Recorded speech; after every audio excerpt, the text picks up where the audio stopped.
Hello, traders. Welcome back to your favorite trading education channel. These days, every time you log into your brokerage account, be it Fires, Grow, Kotak Neo, or whichever broker you use, there is a pop up about the risk disclosure on derivatives. It says 9 out of 10 individual traders in the future and options segment incurred net losses.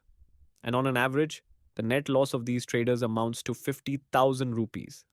Then there are two other points stating how transaction costs affect retailers badly and how it eats away a fair share of the trader's earnings. There's nothing much that we can do about transaction costs. It is not in our control. But why do you think retail traders lose money while trading derivatives, especially options?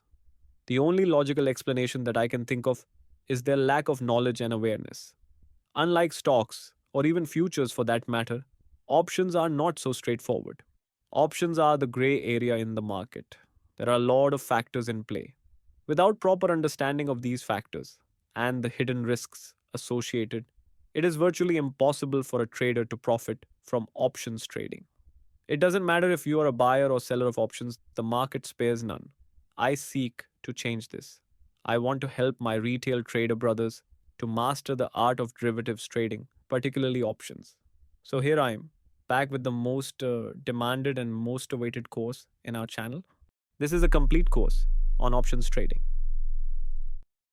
Just like the previous courses, I will again make the same assumption that you are new to options and therefore know nothing about options.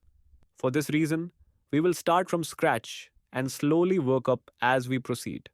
The concepts are arranged in such a manner that even absolute beginners can follow it with ease. The entire course will be split into two seasons. The first season will cover all the basic information that is required to make an educated bet in the market. I will make sure to explain each concept in the simplest way possible. Once you have a good grasp on the fundamentals of options, we will discuss different option trading strategies in the second season of the course. I will also talk about the adjustments to be made under different market conditions and also talk about the risk management criteria. I genuinely hope that you guys will love this course. It takes a lot of preparation, hard work, and execution to release such high quality educational content. Trust me, this course is worth millions that I am giving out for free. I doubt any of your favorite Fin influencers would dare do such a thing. It reminds me of the comments from some of my subscribers as to why people don't generally appreciate the things that are available to them for free. I thought about this, and it made sense. But if I hide this course behind a paywall, it will beat the purpose of this channel and my vision along with it. So instead of asking you for money, I would like you to wholeheartedly support my efforts by liking, commenting, and sharing each episode of this course. Every video will have a like and comment target. Only when this target is achieved will the next episode be uploaded.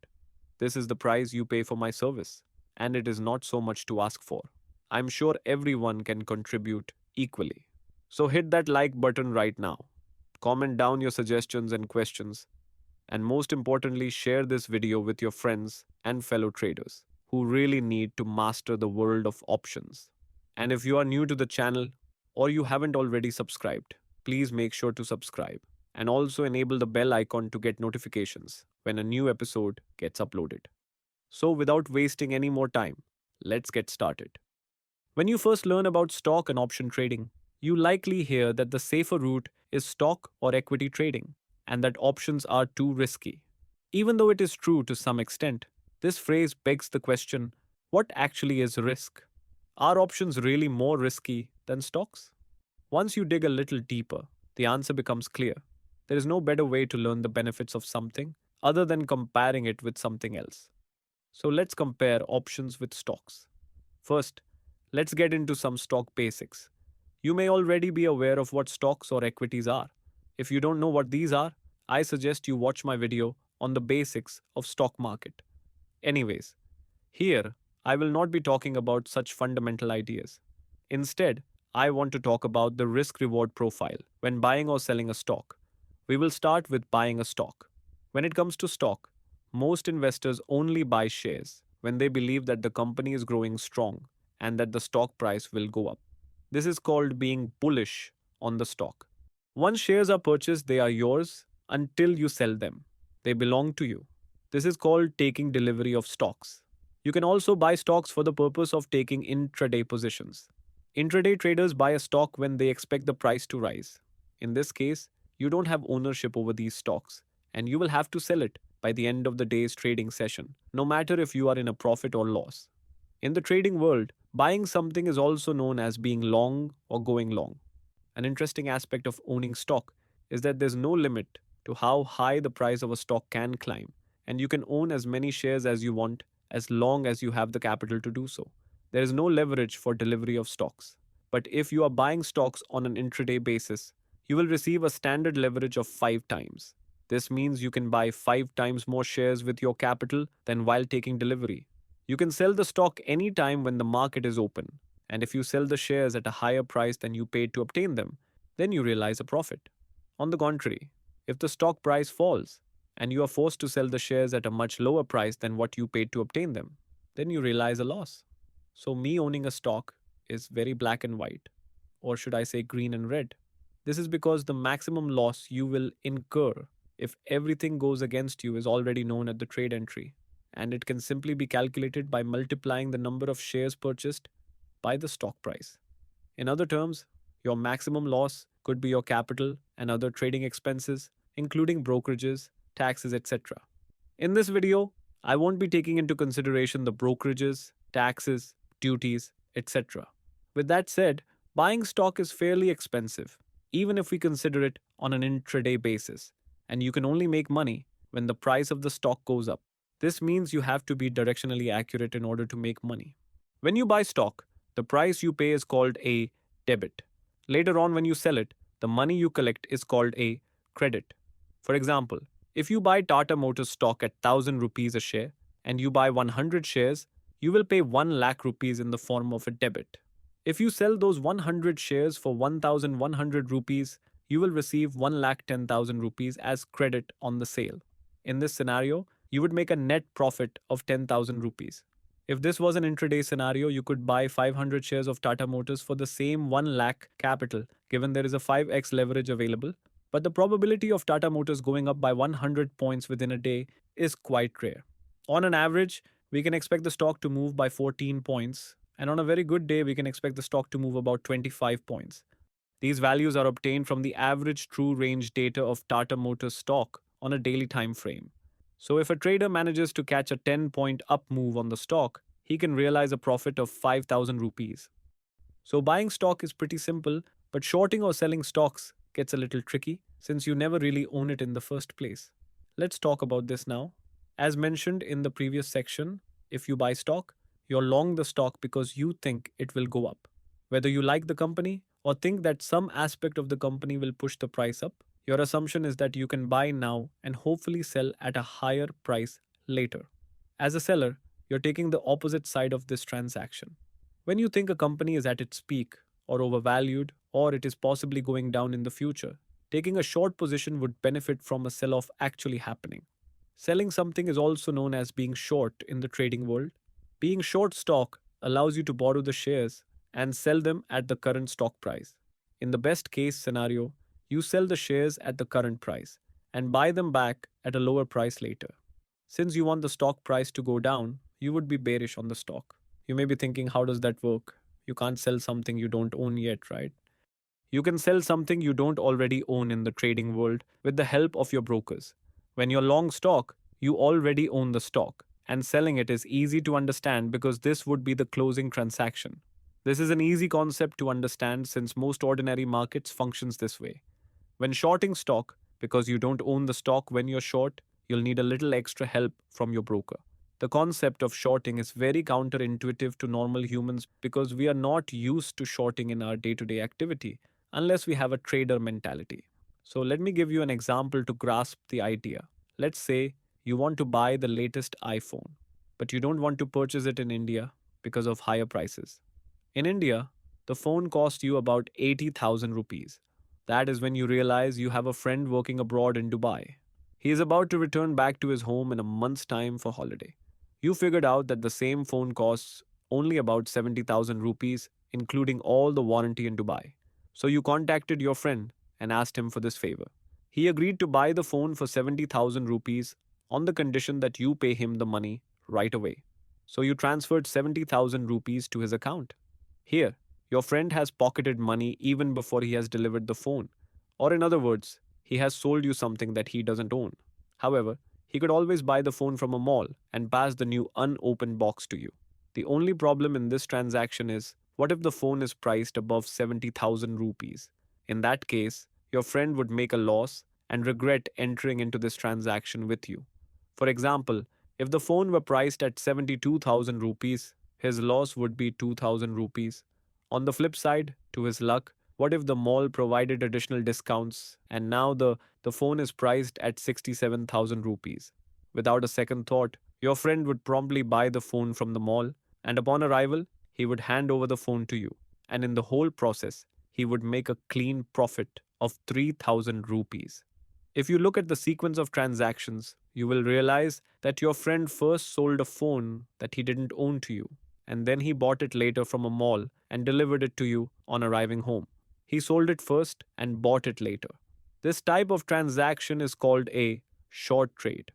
Now, going back to stock markets, when you want to take a short position, you open a trade by selling first. Just like you would have placed a buy order with your broker to open a long position, you place a sell order to go short. Your broker now issues you credit for the current price of the stock. You don't own anything, you just collect the credit from the agreement and you assume the risk of the stock price going up. To close this trade, you would have to buy back the same amount of shares. This is known as covering your shorts. Money is taken from your account in the form of a debit, and at the same time, the stock goes back to your broker. To put it simply, in a short stock transaction, the broker loans you stock to sell in the market, and you promise to buy it back and return it to them later. Keep in mind that in the Indian market, you can't take a short delivery. This means you will have to close your short trade position before the end of the day's trade. In other words, you can short stocks only on an intraday basis. Of course, you can short a stock in the derivatives segment and carry forward the position for a few days. But at this point, ignore the derivatives bit and understand that all short positions in stocks have to be closed before the market closes. In other words, a short position in the cash market works only on an intraday basis. This is to reduce the risk of the broker from defaults. Anyways, after initiating a short trade, you want to buy the stock back for less than what you sold it for, because this difference would result in a profit. And if you buy back the stock for a higher price than what you sold it for, you would incur a loss, just like how selling a stock for a lower price than what you bought it for. It's important to remember the risk in shorting a stock. Just like with buying stocks, shorting stocks can also be very expensive. The fact that there is no cap to a stock's price is still true, but in this case, that also means there's no limit to how much risk you have shorting a stock, as you may have to buy the stock back at a higher undetermined price to close the trade. Just like buying stock, when you short stock, you have to be directionally right to make money. For example, if you short 100 shares of Tata Motors stock at 1000 rupees a share and it rises to 1010 per share, you would have lost 10 rupees per share of the stock that you shorted for a total loss of 1000 rupees in this example. But if the stock declines to 980 rupees per share, you will gain 20 rupees per share, resulting in a net profit of 2000 rupees. I hope this concept is clear. Even now, most investors still think of stock as a long-term investment. Even if we decide to buy and sell equity stocks more often, like doing BTST intraday or swing trades, doing so ties up a lot of capital even with all the leverage, where you typically only have to put up 20% of the value of the stock that you have purchased. This can be significant for all those low capital traders who can't trade on a regular basis if their capital gets locked up. And the profits generated from such trades will be small. At the same time, it is extremely difficult to pick stock price direction correctly and consistently to generate profits. That's one of the reasons why most traders prefer options instead.